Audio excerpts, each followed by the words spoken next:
Hey friends, Brian here again. Welcome back to the channel, and today I have got something for you that I have not done for quite a long time, and that is a new tarot tag. So several years ago I did a number of tarot tags. They were great fun. They were a brilliant way of getting to know other people on YouTube, and I made lots of connections and friends as a result of doing them. And uh, I just thought, it's been a while since I did one, why not do another one? And that's what I'm doing tonight.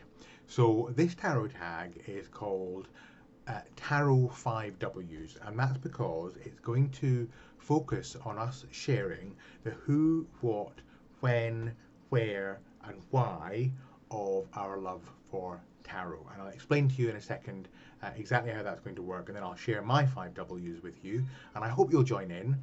To incentivize you joining in a little bit more, I have got a couple of prizes. And the way this is going to work is everyone who enters the tag, I will put your name in a hat, and then at a particular point after the tag is run for a period of time, say a couple of weeks, 2 or 3 weeks maybe, I'm not going to be too prescriptive about that, we'll see how it goes, I will pull names out of a hat, a couple of names out of a hat, and the person I pull out first is the winner, and they get to choose which of these two decks they get, and then the runner-up gets the other one. What are the two decks? They are the Quirky Creatives Tarot in a tin. This is a lovely deck, very readable, by Kevin Duns, or Dones. Sorry, Kevin, if I'm mispronouncing your name. And it's a great deck. It's, as you might expect, based on the principles of creativity and art, and it's just a really fun, quirky deck, hence the name, Quirky Creatives. And very colourful, very readable. I'm about to do an entire walkthrough of the deck if I'm not careful, so I won't fall into that trap. I will instead see if I can find a couple of, oh look at that, the High Priestess, be intuitive, love it. There's some really, really fun, oh this is a favourite, the Chariot, one of my favourite cards in any deck, and I particularly love this one. So it's a great deck, and I think you'll like it. I already have a copy of it, and this is my spare. There's a little bit of me that feels as though I shouldn't be departing or dispensing with a spare, but share the love, that's what I say. So that's the first one. And then the other one is the 30 card edition of the Autonomic Tarot. I think there's a full edition of this available now, I'm not entirely sure, forgive my ignorance. And this comprises of 22 major arcana cards. It's Thoth based, as you can see, and 8 minors, because it's got the ace and the 10 of each of the 4 suits. So 8 minors, 22 majors, and you have a 30 card deck. And it's very readable, although it's only 30 cards or only has 8 minors. It's actually very readable because you've got the beginning and the end of each of the suits, and you can do a lot with that. So those are the 2 decks, and whoever gets their name pulled out first wins whichever one of those they want, and then whoever is second gets the one that's left. In order to win, you need to participate in the tag, and the tag is Tarot 5Ws, and that means we share the who, what, when, where, and why of our love for tarot. So I've got some notes here. Let me just read them to you so that I explain to you what I mean by those things, and then I'll share my 5Ws. So the first W is who.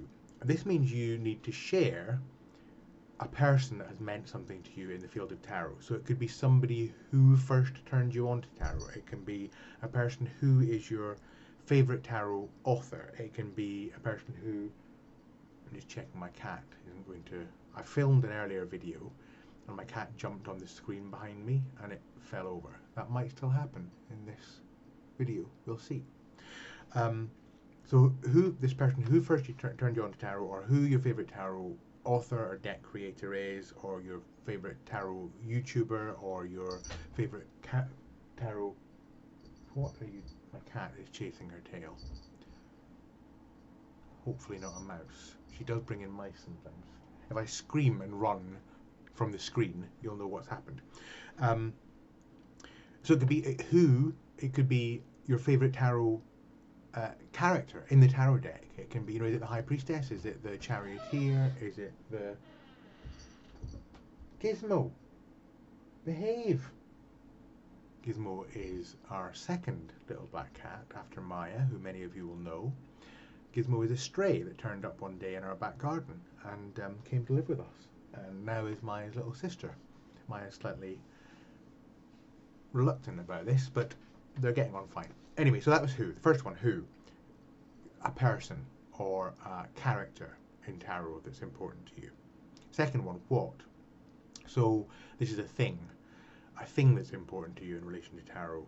So it can be what's your favourite all-time deck, what's the deck you're using most at the moment, what's your favourite tarot book, what's your favourite tarot technique. It can be also more of a conceptual thing, so it can be what do you most love about tarot.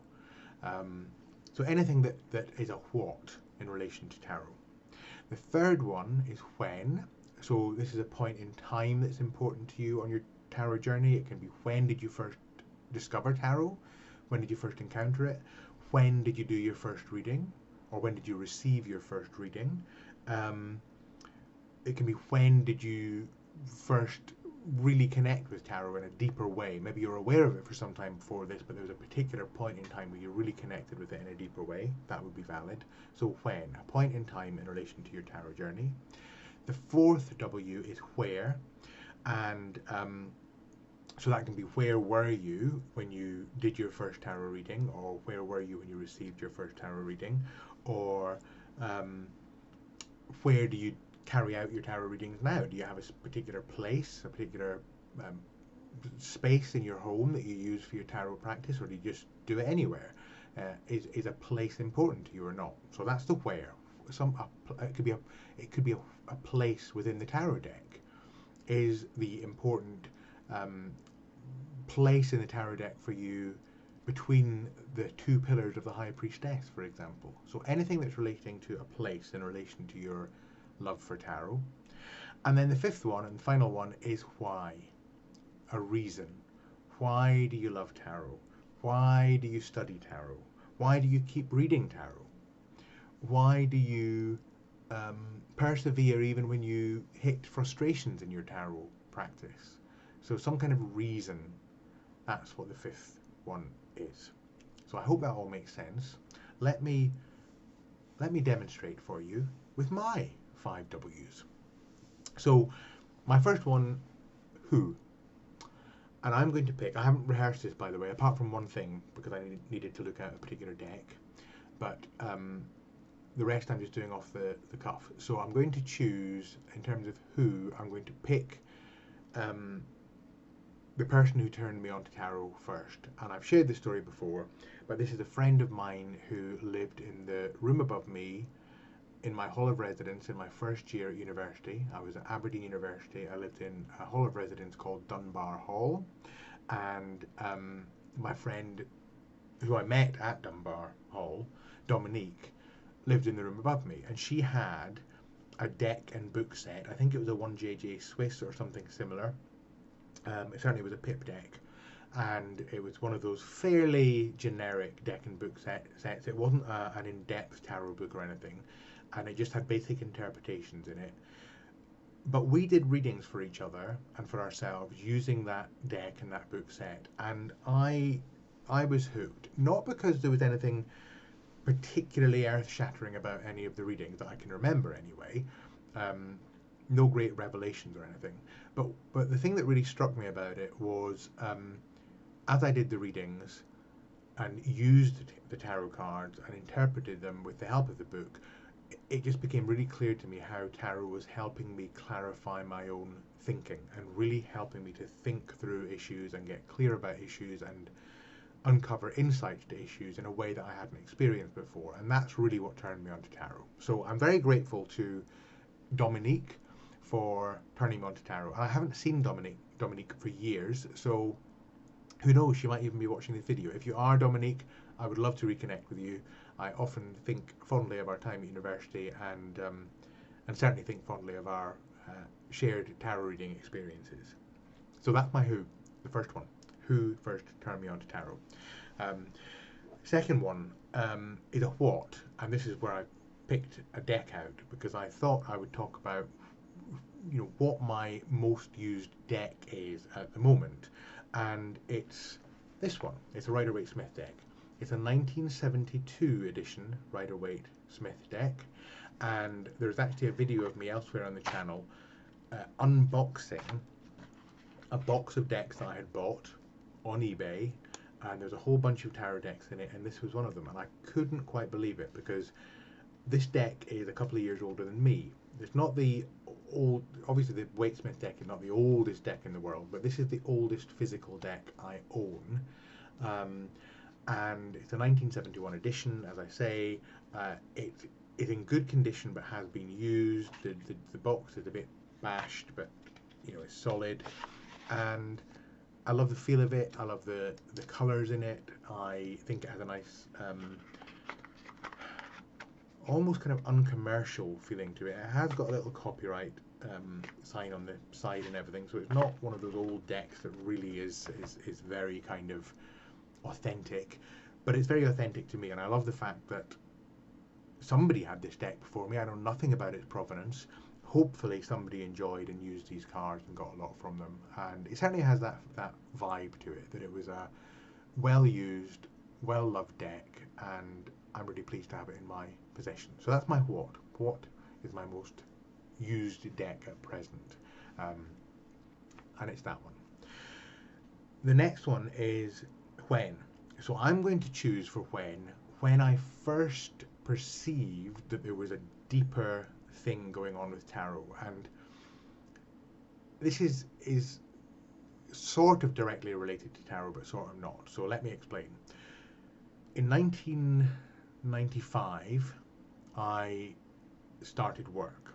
So I graduated from university, I got a job in retail management, and I moved down south. I was in Scotland for university, and I grew up in Scotland. I moved down south to Watford to start working, and I'd been there for a few months, and I went to a psychic fair, and I had my cards read at this psychic fair. And as I say, this was in 1995, so the internet was only really beginning to get a bit of traction. It wasn't anything as high-tech as it is now. And so this card reading was recorded on a cassette recorder at this psychic fair, and I got the cassette. That was part of the deal. You paid for the reading and you got the cassette. And I don't remember anything much about the reading, other than the fact that it was a general reading, and one of the things that was explored in the reading was where I was going to be going next in my career. Anyway, I got the recording, took it home, didn't think much about it. It was at least 3 years later, when I was living in Leicester by this point, because I'd been moved by the company I worked for to the next posting, and that was in Leicester. And one evening I found the cassette and idly decided to listen to it again. And I'm getting goosebumps thinking about this, because when it got to the bit in the reading, in the recording, where the reader was saying, and now let's look at where you're going to go next, on the recording, as clear as a bell, something is said, which not by her, but somebody in the background, that I had not heard at the time, if it was even said at the time. A voice really clearly says, when she says, now let's have a look at where you're going to go next, a voice on the recording says really clearly, Leicester. Now that didn't, to my recollection, happen at the time. If it did, I didn't hear it. It must have been in the background. But that kind of, I don't know what it made me feel. It made me feel, that's odd, that's interesting, that's a bit spooky. And it's related obviously to this experience of divining with the tarot. And I've always thought that that was the point at which I thought, you know, I can see tarot in a really practical way. I can see it in a very psychological way. A lot of the work I do, as many of you know, is around the kind of coaching approach to tarot. But I also have a mystical side to my love for tarot. And that possibly was the point at which that really sparked off for me, where I felt there was something happening in a tarot divination process that's bigger and more unfathomable than anything we can work out for ourselves. So that is that was the when. That was the when I first really connected with something bigger in relation to tarot. So the next W is where. So I'm going to choose where I was when I did my first serious tarot reading. And you already know that I discovered tarot at university. I talked about that in the Who.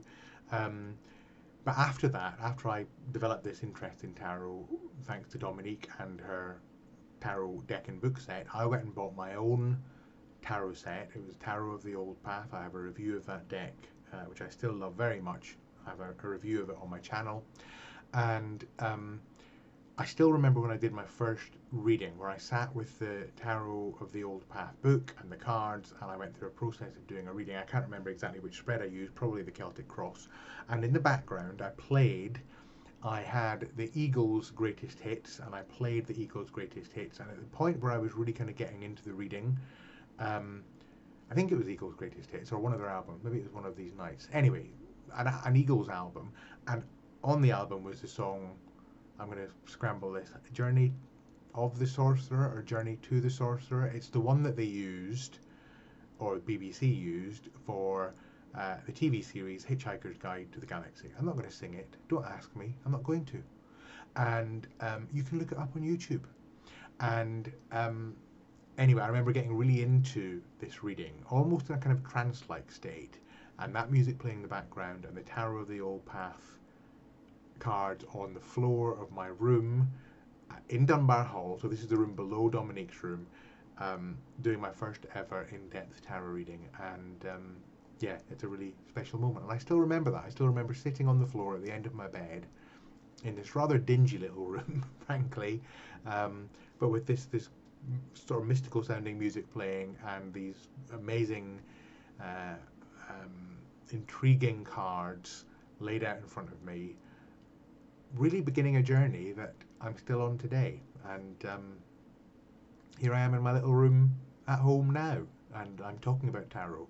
And I think back to that version of me, gosh, 32 years ago now. 32 years, 18-year-old me in 1991, really getting into tarot, and 50-year-old me now, still getting into tarot. So that's my where, that place on the floor in my hall of residence. And then finally, why. I'm going to cover why I continue to study tarot. And really it's because, well, it just never ceases to fascinate me. It continues to intrigue and interest me. I'm not a religious person, but this is going to sound so cliched, but I am a spiritual person.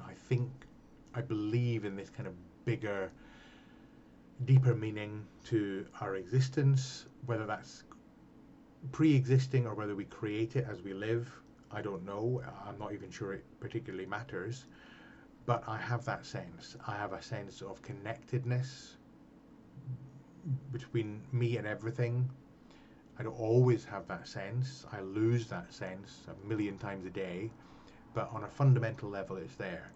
And tarot helps me tap into that. It helps me to connect with that sense of unity, that sense of connectedness. And the more I look into tarot, the more interested I am in exploring that dimension. So lately I've been doing a lot of studying of more esoteric tarot traditions. In fact, you can see some books behind me, which we're moving things around at the moment because we're having lots of renovation work done, so the things in boxes and everything is just a bit of a mess. And so I've been moving some of my tarot books out of bookshelves, and but this is kind of reflective of the stuff I've been looking at lately. So studying some of the Golden Dawn teachings, the Aleister Crowley Thoth teachings, Rider-Waite-Smith, the history of the mystical origins of the tarot. One of the best books I recommend for anyone who's interested in the mystical side of tarot is Paul Hewson's book Mystical Origins of the Tarot, because it goes into really how the way in which we tend to think occult tarot came later, and it did in history. Tarot was originally a game, and then the occult overlayings were added later. But that book really kind of explains why perhaps there are, without going into completely bizarre theories of the tarot cards came from Atlantis, or they came from ancient Egypt, or aliens made them land on the planet, that the occult, esoteric side of tarot grew up with the cards out of the human psyche simultaneously. Anyway, I'm not explaining it very well, but if you're interested, that's the book to read. So that's why I continue to study tarot, because I think it has a depth to it, a richness to it, and it's just a very enjoyable process. And it's been a thread throughout, as you can tell, you know, from 18 years old to 50 years old. It's been a thread throughout most of my life. And gosh, you know, I could go into so many different whats and who's and whens and wheres, and I could do another video on the 5 W's, and maybe I will. Maybe I will. Who knows? That might come tomorrow if I feel up to it. But in the meantime, I hope you will participate in this new tag. Hashtag Tarot 5 W's. Share the who, the what, the when, the where, and the why of your love for tarot, and be within a chance of, oh, I'm knocking over my microphone, be within a chance of winning a copy, which I will send to you, of the Quirky Creatives Tarot or the 30 card Autonomic Tarot. The choice is yours if you win. I think that's it for now. See you all soon. Bye.